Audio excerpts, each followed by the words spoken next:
বৰষুণৰ বতৰত মইনা নুঠে মটৰত নিমন্ত্ৰণ এটা ৰক্ষা কৰিবলৈ গৈছিলোঁ বাটতে বৰষুণে পালে ডাঙৰ গছ এজোপাৰ তলত প্ৰায় আধা ঘণ্টা সময় ৰ'লোঁ কিন্তু নিমন্ত্ৰণ ৰক্ষা কৰিলোঁ আৰু গৰম গৰম লুচি খালোঁ কেতিয়াবা ভাবোঁ সময়বোৰ বাৰু বৰ খৰকৈ গৈছে নেকি নে মইহে কোনোবাখিনিত ৰৈ গৈছোঁ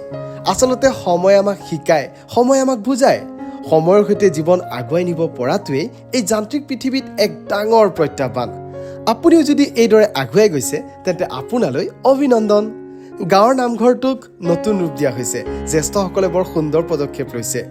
নেঘেৰিটিঙলৈ গ'লে এই বান্দৰবোৰৰ লগত লাগি থাকোঁতে সময় পাৰ হৈ যায় কিবা এটা খাবলৈ দিলে হাতৰ পৰা কি যে ধুনীয়াকৈ লৈ যায় এইটো আকৌ আগৰ বছৰৰ ভিডিঅ' বান্দৰ আহি কান্ধত বহি লৈছিল এটা দুষ্ট বান্দৰে কি কৰিলে চাওকচোন বন্ধুজনৰ চাৰ্টটো লৈ দৌৰ দিলে ভাগ্য ভাল আছিল সি চাৰ্টটো ঘূৰাই পালে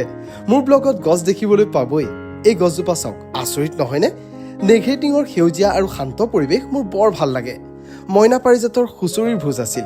যিকোনো অনুষ্ঠানত ইফালৰ পৰা সিফাললৈ দৌৰি ফুৰিব পৰা বয়সটোৱে আটাইতকৈ ভাল আছিল না আমনি লাগিছিল না ভাগৰ লাগিছিল এনে দৃশ্য দেখিলে নিজৰ শৈশৱ ঘূৰাই পোৱা যেন লাগে আমিও সৰু থাকোঁতে এই দিনটোত কিছু ফূৰ্তি কৰিছিলোঁ আৰু সকলোৱে একগোট হৈ তৃপ্তিৰে এসাঁজ খাইছিলোঁ সময়বোৰ এনেকৈয়ে পাৰ হৈ যায় কোনোদিন ঘূৰি নহাৰ বাটেৰে থাকি যায় মাত্ৰ স্মৃতি হৈ সেয়ে প্ৰতিটো মুহূৰ্ত উদযাপন কৰক আজিলৈ এৰিছোঁ।